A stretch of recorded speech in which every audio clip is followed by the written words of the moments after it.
Really an extraordinary apology from the nation's top general. Joint Chiefs Chairman General Mark Milley expressing deep regret over taking part in President Trump's photo op last week when they walked from the White House across Lafayette Park to St. John's Church across from the White House. Defense Secretary Mark Esper already has said that he regrets having been there. You see the photo we're talking about right there. A slew of former top military leaders, you will remember, have in recent days also offered up biting criticism of the president's response to the protests.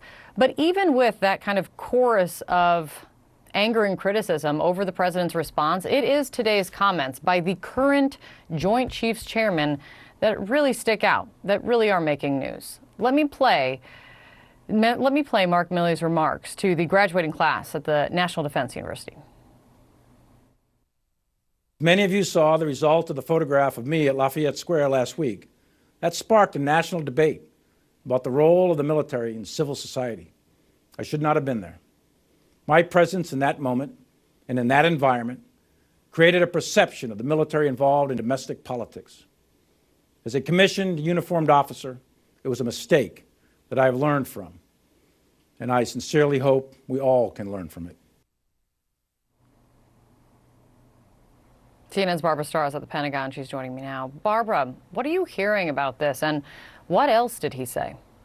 Well, Kate, General Milley is making a very specific point here that really is resonating across the ranks, and I think he hopes resonates with the American people, that as a serving officer, as chairman, guardian of keeping the U.S. military out of partisan politics, he is now apologizing. He shouldn't have been there. It had the aura of a political event, and he says he should not have been there.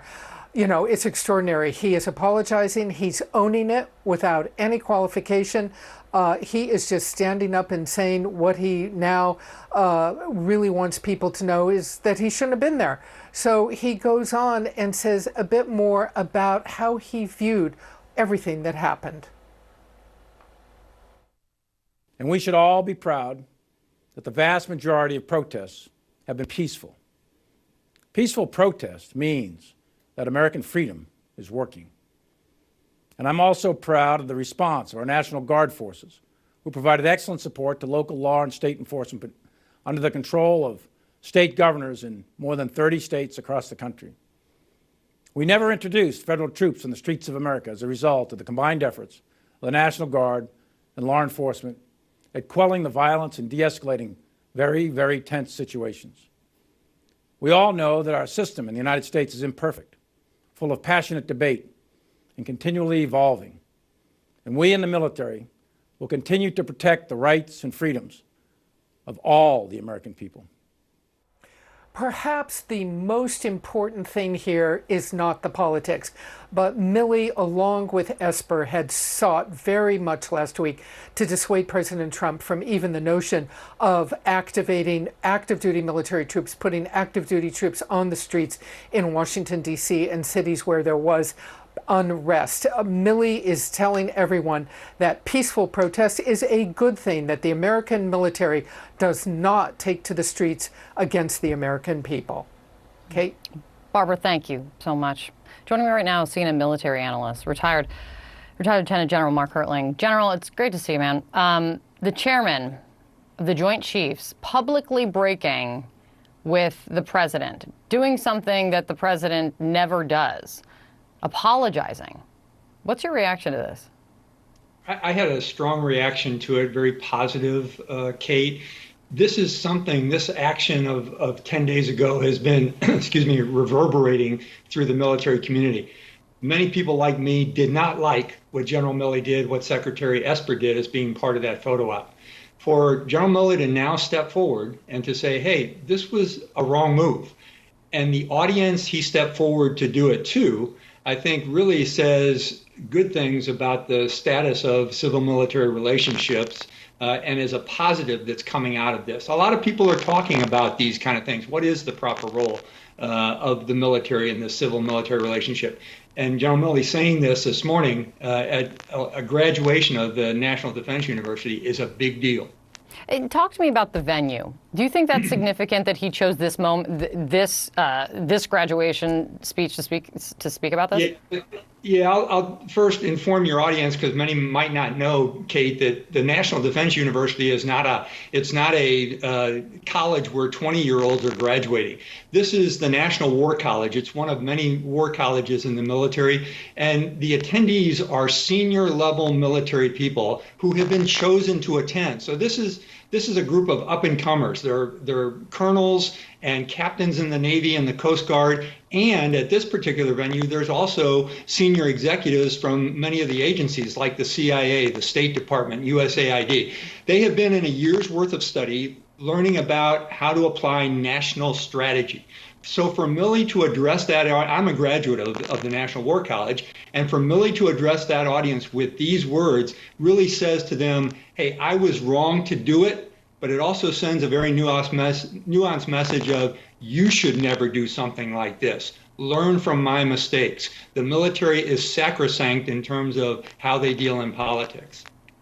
I also noticed he's not criticizing the photo op. He's not criticizing the forceful clearing of protesters that happened right beforehand as they were walking over, right? He's saying very clearly he shouldn't have been there. This is on me. I should not have been part of that walkover. Is that distinction significant?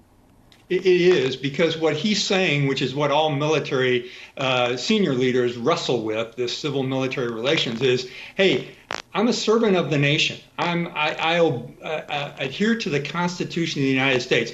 I may disagree with the political leaders, but I'm never going to outwardly say that.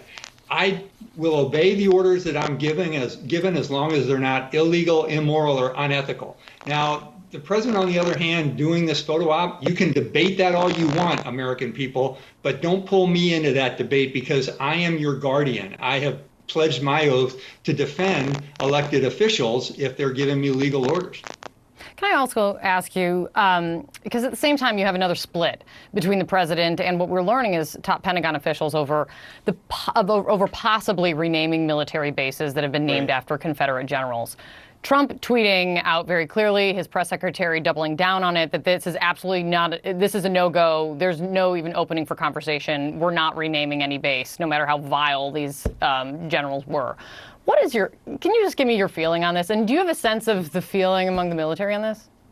I do, and the military split, as they are on everything, because they're a representative of the American population. My personal feeling, Kate, and I've been to all of these bases, Fort Bragg, Fort Polk, Fort A.P. Hill, Fort Pickett, never really connecting the people they were named after. Even though I'm a student of Civil War, I never really made the connection between these leaders were not only traitorous to our country, but they represented something that is anathema to who we are as a people. The respect for all, the placing of value on all of our citizens. And frankly, these bases were honoring, when they were named, people that went against the Constitution. They were traitors. They fought against the Union. They held slaves as part of their property. So I think the debate on this issue has been a good one, too. Now, you're going to see a lot of military, and I've seen on social media a lot of military already thinking of names that should replace the ones like Bragg and Hood.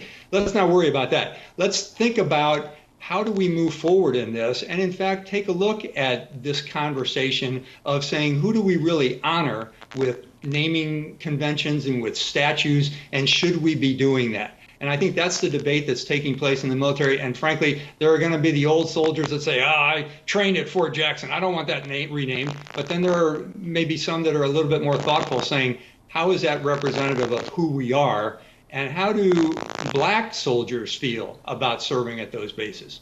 Yeah, I mean, some vile people that these bases are named after. Yeah, but the more we learn, go ahead. If I can add one more thing, if anyone were to do the study of these individuals, they were all terrible in terms of being not very good generals, with the exception of one or two. They Also by definition, they were not winners. Yeah. Also by definition, I was going to say not winners, as we can see. Just take a brief look at history. It's great to see you. Thanks for coming in. You got it, Kate. Thank you.